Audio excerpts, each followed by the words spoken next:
So I'll try to keep it around 45 minutes. There's a lot of stuff that I actually left out. But the title of tonight's talk is Logos, Remedy to Revolution. And basically what I want to talk about is revolution as being, remedied by the Word made flesh, our Lord Jesus Christ.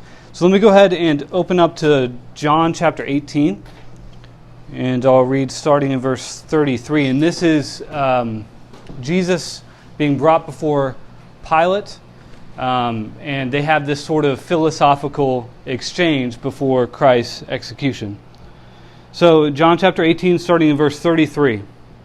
Then Pilate entered the praetorium again, called Jesus, and said to him, "Are you the king of the Jews?" Jesus answered him, "Are you speaking for yourself about this, or did others tell you this concerning me?" Pilate answered, "Am I a Jew? Your own nation and chief priests have delivered you to me. What have you done?" Jesus answered, "My kingdom is not of this world. If my kingdom were of this world, my servants would fight, so that I should not be delivered to the Jews. But now my kingdom is not from here." Pilate therefore said to him, "Are you a king then?" Jesus answered, "You say rightly that I am a king. For this cause I was born, and for this cause I have come into the world, that I should bear witness to the truth. Everyone who is of the truth hears my voice."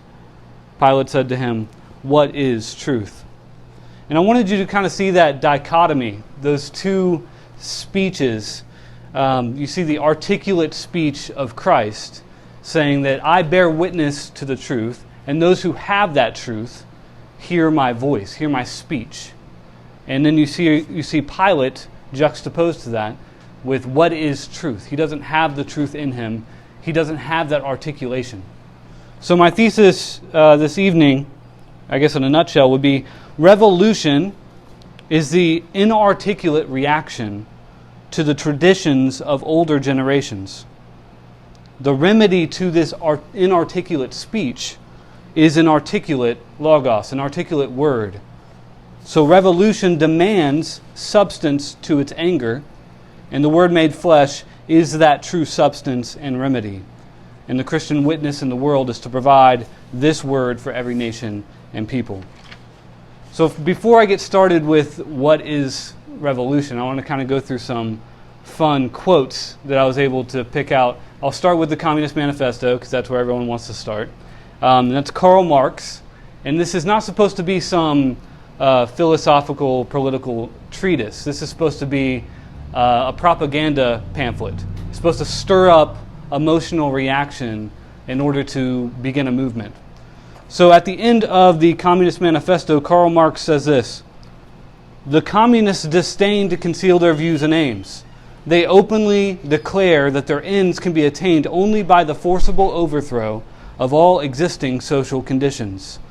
Let the ruling classes tremble at a communistic revolution. The proletarians," meaning the working class or the manual factory laborers, "the proletarians have nothing to lose but their chains. They have a world to win."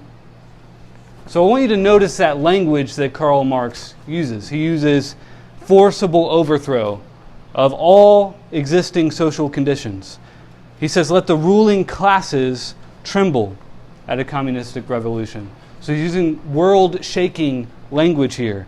The proletarians, those who are the underclass, have nothing to lose but their chains. So even if they die, at least they have freedom. They have a world to win.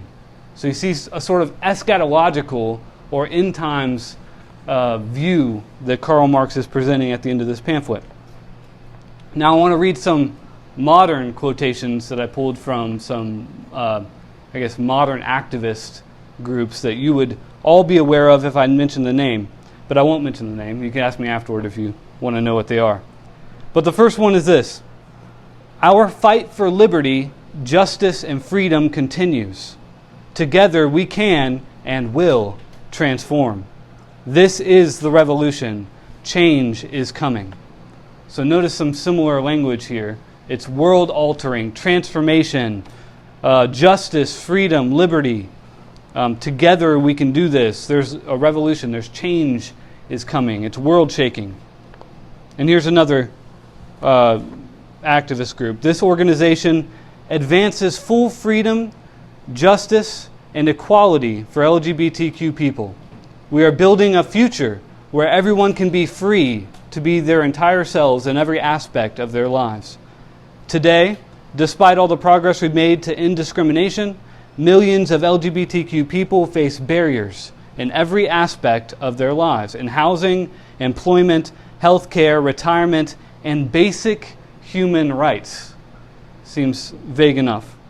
These barriers must go. That's why this organization is training and mobilizing millions of activists across our nation to deliver a world where you can be you. Join us. So it's a sort of militarization of their speech. We're mobilizing, we're gathering masses. You can join us too, join the ranks. And then here's the last one I'll give you all. This organization's purpose is to take action through intersectional grassroots activism, to promote feminist ideals, lead societal change, eliminate discrimination, and achieve and protect the equal rights of all women and girls in all aspects of social, political, and economic life. Now understand, with corporations, with activist groups, you have that corporate language, right? That jargon that is vague enough for everyone to get involved and still get across your message. But there's some linking that we have here with the sort of language that they're talking about. They're talking about a total transformation of all society. They just don't say forcible overthrow like Karl Marx did. And I think that this type of language is actually extremely important for us to notice and to see. It's not purely hyperbolic. It's not just something that they say in order to get somebody excited. It is revolutionary language. It is important for Christians to take seriously. And this isn't the first time that we've heard this language. These tactics work. They work, and they can change a whole society, for better or for worse. Now, I'm going to ask you all, do you know who Slavoj Žižek is? Nobody? Nobody knows. This is going to be fun. All right. So there's a modern Marxist philosopher. His name is Slavoj Žižek. He's a Slovenian philosopher. And he's actually a really important name in a lot of sort of atheistic or, I guess, the Antifa type movements. And Slavoj Žižek says this: social change is violent. Social change is violent. And he goes on to say, revolution is divine violence. Now, Žižek is an atheistic Marxist. He's not a materialist. He doesn't go as far as Marx, but he's an atheistic Marxist. He's using this language for a reason. And what he means by divine violence, that revolution is divine violence, he means that there's a sort of hierarchy within classes in a society. You have the oppressive classes who rule, and they provide what he calls an objective violence, which is an objective moving of the lower class. And then you have that lower class who's being suppressed or oppressed, and then they buck up and they say, I don't want what you're giving me. I don't like your traditions. I don't like what you have to offer. And so they end up expressing some sort of violence in return. And that's what he calls subjective or divine violence. And he calls it divine because he believes it's a completely, an ungrounded act of pure desire. Basically, he says that this is something that just happens, and we have no explanation of why this happens. It's just part of the human spirit, that when you're being oppressed by an overclass, that you want to rise up and overthrow that overclass. So he calls that divine violence, and that social change can only happen through these types of movements, through these types of acts of violence. So he describes revolution as both expressive, meaning an act of pure desire, an act of inarticulate shouting, being angry, and then also as salvific, a form of redemption, being pulled out from your previous existence, and then once you break the classes above you, then you have a new world, a freedom that's redeemed according to your own standards, whatever those may be. Now, I hope you can see some of the, problems with this sort of philosophy, but before we get there, I want to give you some definitions of revolution. Now, one of my favorite historians and Christian social philosophers' name is Eugen Rosenstock-Huessy. He's a 20th century German historian, and he describes revolution in this way. Quote, "In a revolution, old speech is rejected by a new shout, which struggles to become articulate. The revolutionaries make a terrific noise, but 9/10 of their whoops will evaporate, and the final language spoken by the bourgeoisie or the proletarians 30 years later will have been cleared of these shouts of before. But during the revolution, suffering results from this very fact that the revolution still is inarticulate. The conflict lies between the over-articulate but dead old language or tradition and an inarticulate new life." So again, he describes it as sort of speech, where you have this old or dead tradition or language that's lost its saltiness. Nobody likes it anymore. Nobody wants it, and they start to reject it. And when that happens, you get what Zizek calls a gridlock, where these two competing voices are stuck on each other, and revolution is the dynamite that blows that gridlock out. Laura Neitzel, who's a professor of history, in a Cambridge article describes revolution this way. As a historical process, revolution refers to a movement, often violent, to overthrow an old regime and effect complete change in the fundamental institutions of society. And after the French Revolution of the 18th century, which deposed the monarchy and attempted to refashion society from top to bottom, revolution became synonymous with the radical overcoming of the past. Modernity, many came to believe, could only be achieved through such violent and total transformation.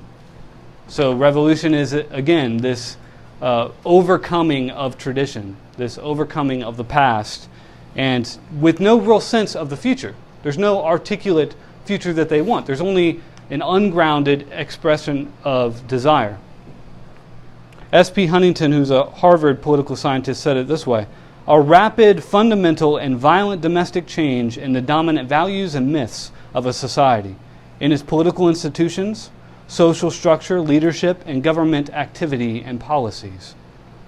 Seems like a total rehaul of the traditions. So I guess I would boil down modern revolution, and there have been sort of revolts throughout history, the Jewish rebellion of the first century and so on. But there's the modern revolution is a rejection of your inheritance. Whether that inheritance is good or bad, it's a rejection of that previous inheritance. It's a dishonoring of your father and mother. Revolution is despising your inheritance. Rosenstock-Huessy, when describing the revolutionary spirit, he said this. He said, "The revolutionary says, 'First let us have food, then I will be good.'" So what they're looking for is that initial gratification. They're looking for, no, I'm not looking to the future. What I want is this, and I want it right now. I'm only looking to the present. And when he described it as food, I couldn't help but think of Jacob and Esau. Jacob's cooking up a meal in the house, and Esau comes in after a long day's work. He's starving. He wants some food. And Jacob says, "Well, give me your birthright." And Esau says, "Well, what use is a birthright if I'm dead? Right? I need food. Just give me food. You can have the birthright." And so in doing that, he despised his father's birthright. He despised his inheritance. And revolution is very much the same way. And it's son against father. And if you look through history, especially in the Western world, you see this change from violent expressions. You see war, you see warring nations, right? Distinct cultures, distinct kingdoms fighting against one another. That was the original culture wars, right? It was distinct battles, distinct languages, cultures, and peoples. Then when the Holy Roman Empire starts consolidating some of these particular lands, you see more empirical conquests. Then the world starts to become smaller. And then you get this new type of war. I mean, you've seen it before, but the frequency is jumped up, and that's civil war. So you had tradition against tradition, which is father against father, and then now you have more civil wars, which is brother against brother. And then as the industrial age comes in, and the world becomes even smaller, you've got trains, you've got boats, you've got people exchanging ideas through written word. They've got languages that they're learning from other particular cultures. So the world becomes smaller and smaller, and eventually that violent change starts to become more like revolution, which is son against father. You start to get bits and pieces from other cultures. You want something different. You're dissatisfied with your tradition that you grew up with, and you want what they had. You see that in Russia in the 19th century, or late 19th century into the 20th, with the Russian revolutions. Russia came from a feudal state, a sort of serfdom, and then you had people like Lenin, who studied in Paris, right, with these revolutionary ideas stemming from the French Revolution in 1789. And then he brings all of that back into Russia and says, no, this is what we need. And so you see this total rehaul of Russian society because they were dissatisfied with what they grew up with, the traditions that they had. It was son against father. And we need to learn from history regarding this type of language, because it wasn't so long ago when the French Revolution, for example, happened, 1789, right? And we see after the establishment of the United States, I think it was George Washington at Mount Vernon had the key to Versailles, right? That was given by the revolutionary government to George Washington. We have a really good relationship with revolutionaries. But the French Revolution in 1789, some notable members of that were Jean-Paul Marat, Jacques-Pierre Brissot, Maximilien Robespierre, then you have Napoleon Bonaparte, people like that. But basically, the French Revolution was a result of a lot of philosophical enlightenment, a lot of, the Industrial Revolution had a lot to do with that. You have factory work now. You have people dissatisfied with the aristocracy and those who are rich and those who are in power. And so there's this perfect storm, this organic sort of petri dish of frustration in France during this time. And as a result, they took Versailles. The mob took Versailles, then eventually they moved to Paris. And once they had established that they had taken over the entire government of France, they began their reign of terror, which I believe was about 3.5 years long. It was 40,000 executions under this reign of terror. 40,000 executions from 3 different classes of people that they picked. They picked the noble, or the aristocrat, and then they picked the priest. So you're seeing that they want to totally dismantle their nation. They've got the aristocracy, the ruling class they want to get rid of. And then they've got the priests, which represent Christianity, which represent their traditions. They want to get rid of that. And then they had what they called the hoarders, which are basically merchants and rich employers. And so they executed 40,000 of them. They exiled 30,000 priests. They wanted to rid France of Christianity altogether, and they executed hundreds more. They suppressed the church. They reclaimed church buildings. That's why when Notre Dame, the roof caught on fire, they were rebuilding the roof. They were wondering if they were going to make it modern because the Catholic Church had no say in it. Because after the French Revolution, they own Notre Dame. It's their building. It's state-run. They even altered the number, well, they tried to, the number of days in a week. They wanted to reduce it to 5 rather than 7. They wanted to completely alter the natural world. They got rid of Christian holidays. They wanted to begin at 0 for the year. They wanted to completely reboot humanity. And it was unique. The French Revolution was unique in that it kick-started a different vocabulary as well. So you always had the word revolution. That was always a word that was used, especially in the French language. But you never had it capitalized. It was the first time they've actually capitalized the word revolution. They made it something, an event, an epoch. And it was also the first time where they developed revolutionary as a noun rather than an adjective. So you could be a revolutionary rather than be revolutionary. And they ended up having about 14 different variations of the word revolution. It changed the way that they spoke to one another, even in their own nations, their political language, and all of that. It was the beginning of a revolutionary movement. Now we get to the fun stuff. We get to the German Revolution, which was a big flop. So we've got, in the 18th and 19th century, we've got the famous philosopher George Friedrich Hegel. And if anybody is familiar with philosophy, you'll know that the first-year philosophy student and the tenured professor will both have different views on whatever that philosopher said. So I'll do my best, but somebody will be upset. He's very confusing. Anyways, he brought about a very important ideology or understanding of the world that would shape people like Karl Marx and Vladimir Lenin. And his understanding of the world was an Enlightenment view, which meant that religion was sort of superstitious. That the best way for man to see the world and interpret the world was through human reason. It's human reason. So he developed something called absolute idealism. So in order for the human reason to interpret the world, there must be a unified identity for humanity. There must be a unified identity to thought and or being. Otherwise, there will be no way of knowing what is real and what is not.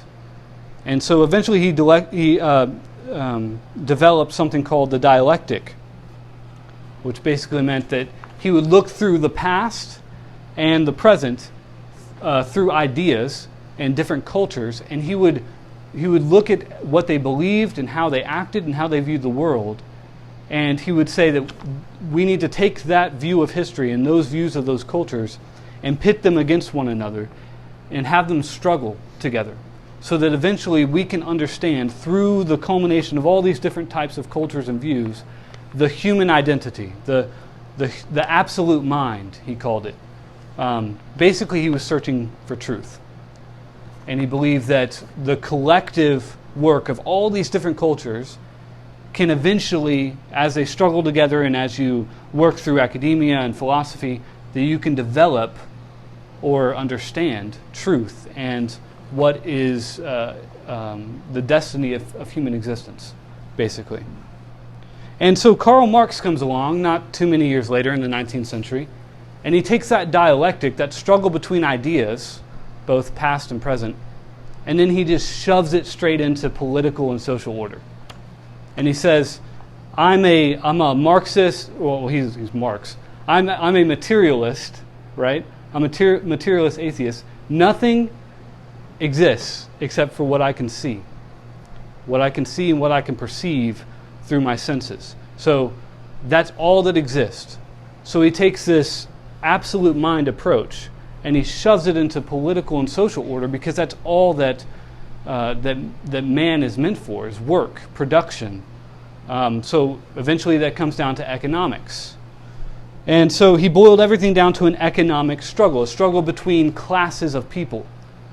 And eventually, when those classes struggle and they fight against one another, eventually something, through revolution, it'll always be bloody and violent because he's a materialist.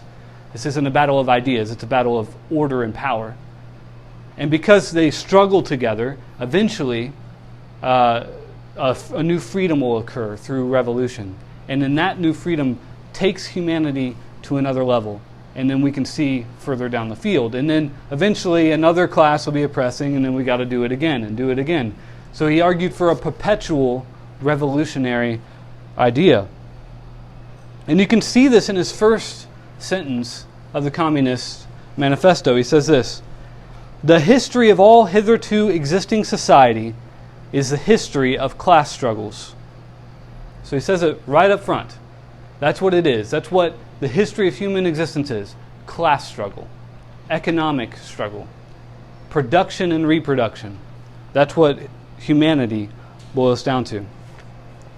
All right, so now that we have that sort of foundation, we can start to begin to talk about revolution as it relates to the Christian. So how many of you have heard of Jesus being a revolutionary?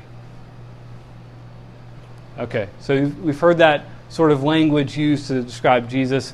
I don't know if you've heard this either, but I call it the angry Antifa Jesus, where he's just this whipping socialist who hates the Roman Empire, and he's seeking to revolt against this Roman Empire, this oppressor, but his plans were thwarted because he got executed. And that is actually, unfortunately, a common view. But there's a theologian named N.T. Wright. He's an Anglican theologian. He wrote a book on the revolution of Jesus, basically. And he says it this way. He argues that Jesus' crucifixion kicked off a revolution of the world. And he seems to be making the argument that since the principalities and powers of this earth rule it, hold the world captive, and principalities and powers, sin, Satan, and death, right, or hold this world captive, and he overthrows this, the act of Jesus' crucifixion and resurrection and ascension becomes a revolutionary act, meaning that it revolves that power over to Jesus again. He argues that heaven is coming to earth and overthrowing these powers through Christ and his church. Now this is obviously true, right? This is what Jesus did through his death, resurrection, and ascension. But I think that his definition of revolution is a bit too liberal. It's a bit too broad. And I think we can see that when we look at it, the story of humanity in Scripture. Genesis chapter 1, the triune God makes heaven and earth. He fills it with all good things, including man. Genesis chapter 3, man falls in the garden of God. And then you see this entrance of sin and death. And the world alters, the world changes, it becomes captive.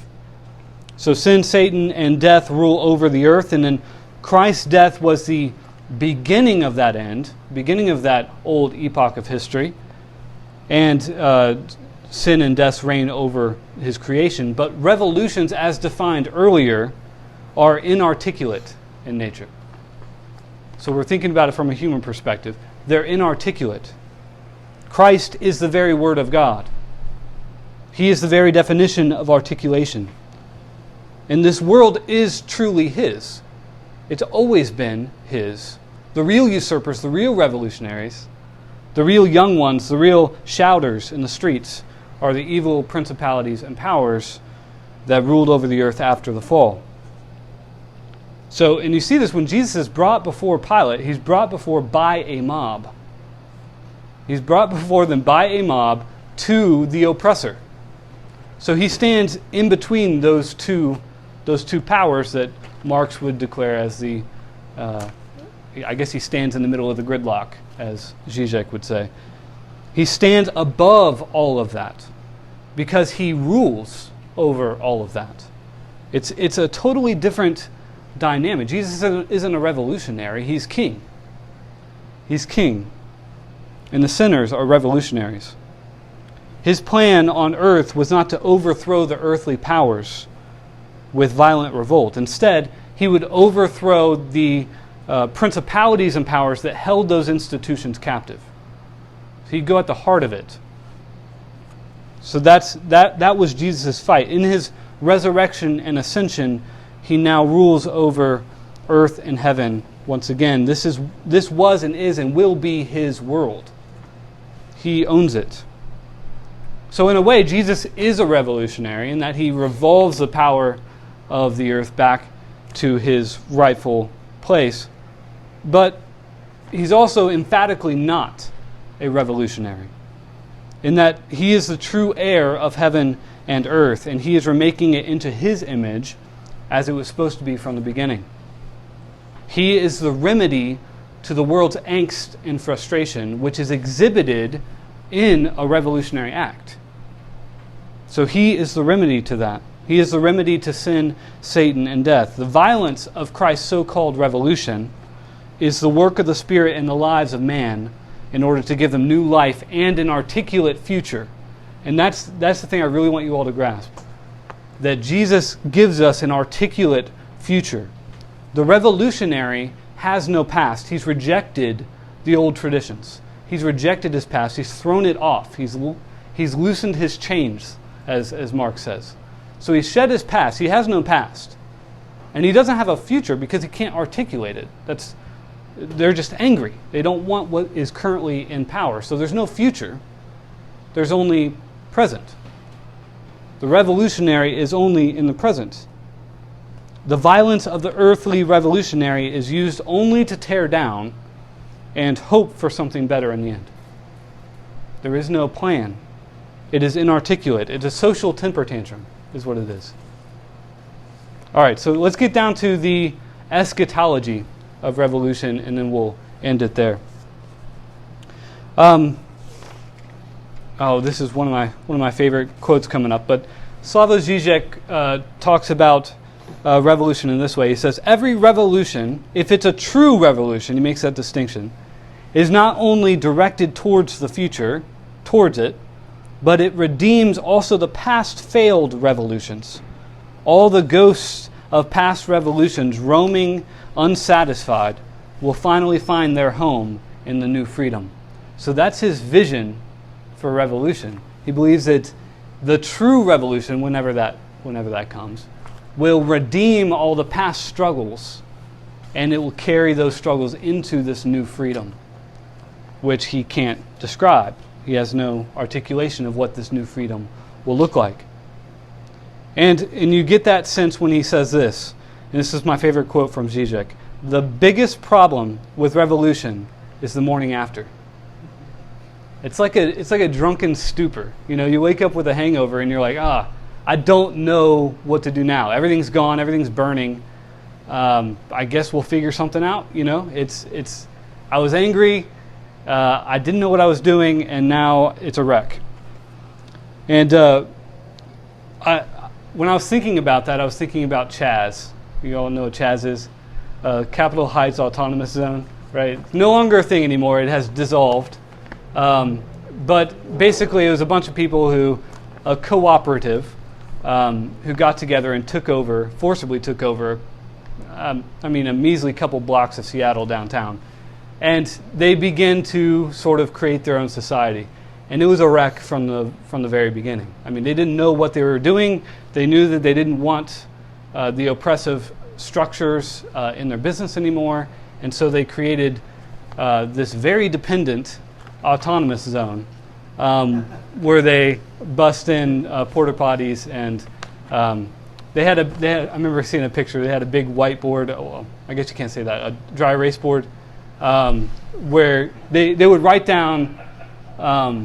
They would write down like all the items that they needed, right? And I remember seeing it was like stuff from vape pods to wool socks to fresh underwear to cigarettes. It was all over the place. Those might be actually coherent, but the truth is there isn't much hope found in revolution. There's not much hope in it. It promises much, but it cannot deliver. And the Russians found out the hard way. We don't have time to get into that a whole lot, but their motto was perpetual revolution. That's what they wanted, a perpetual revolutionary spirit. And that would only breed contempt for the existing power structures. No matter what those power structures were, the fact that you had this revolutionary spirit meant that whoever's in power is the bad guy, right? If you're dissatisfied, it's always the power. It's always the guy in power. if your ideology is centered around struggle with no articulate resolution, then you shouldn't be surprised if the mob shows up at your door one day.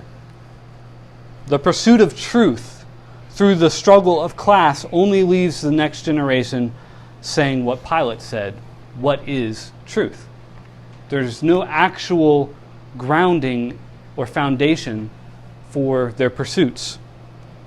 Rosenstock QC goes on and says, revolution has been a means to the end of a better government. For the Bolshevik, the Russian revolutionary, revolution is perpetual because there is no better government. They don't have that. He goes on to say, the process of attack, lawlessness, destruction must be perpetual because the solution cannot be found until the last day of creation. The final vision of a peaceful earth, the whole period between today and the end, is bloodshed, force, treason, struggle, and fight. History means war, class war. Not until history is ended can there be peace. It's just a perpetual struggle. It's evolutionary. It's a survival.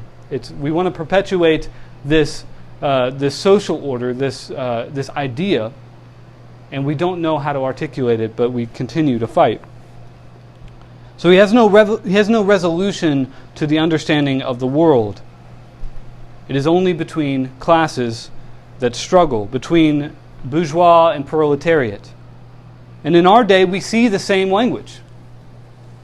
We see the same language in our news cycles, in our activist groups. The same language is perpetrated. And it's to stir up mobs. It's to stir up anger and angst and frustration in order to break down those structures, those barriers, as they call it, of a systemically oppressive society. It's class struggle. It's you might have seen this with the tearing down of monuments, and I don't want to get too controversial here. Whether or not you think the monuments are good is another thing. But the fact that they're tearing them down, and they're tearing them down indiscriminately, they're not tearing it down articulately.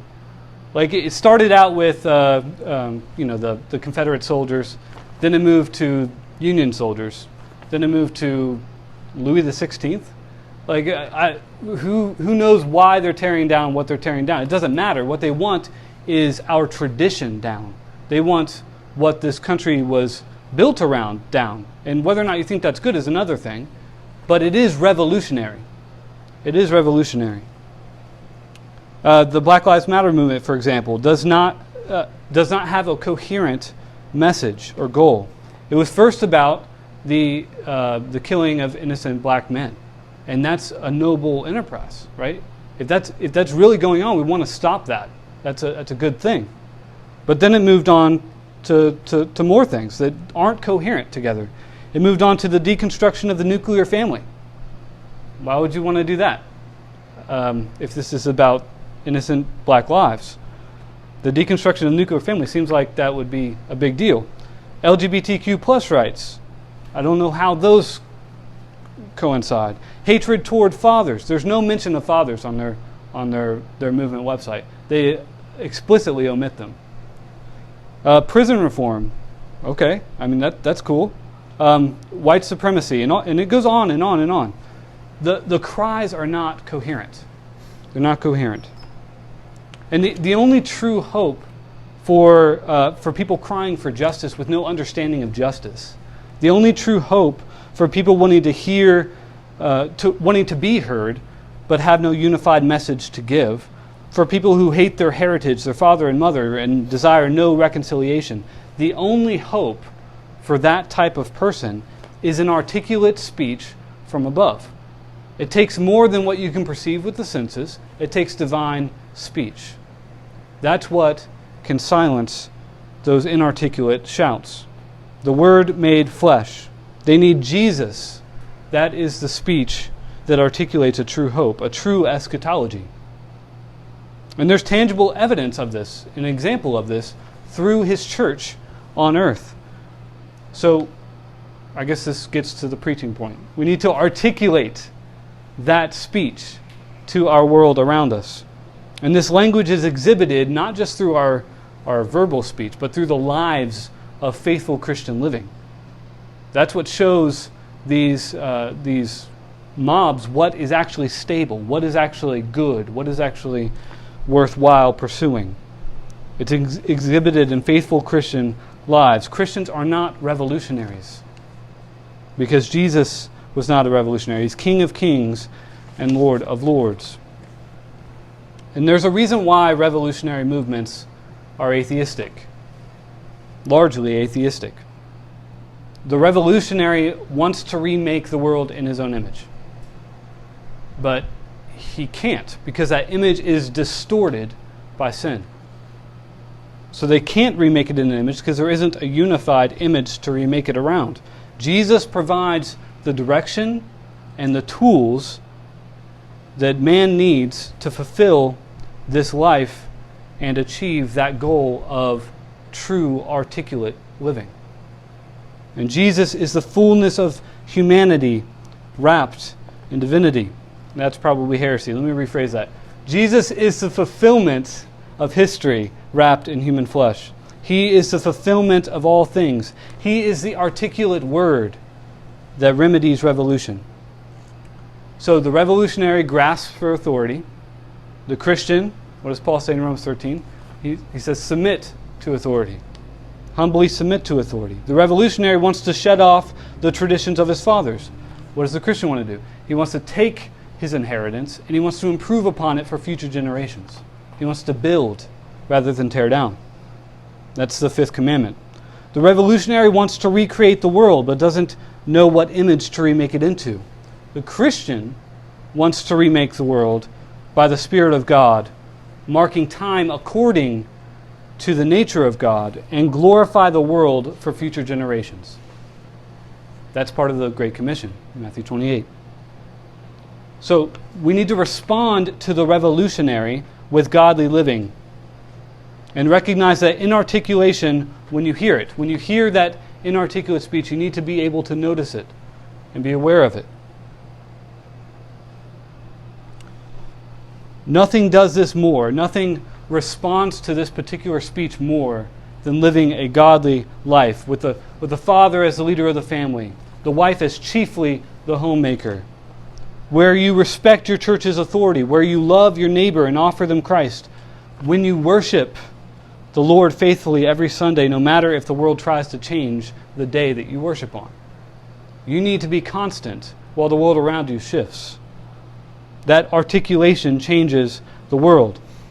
A life according to the sure foundation of divine speech, speech that took on human flesh, that suffered with us and among us, died at the hands of the mob and oppressor alike, rose again, ascended into the heavenly places, and invites the world into the glorious, articulate speech of righteousness and peace.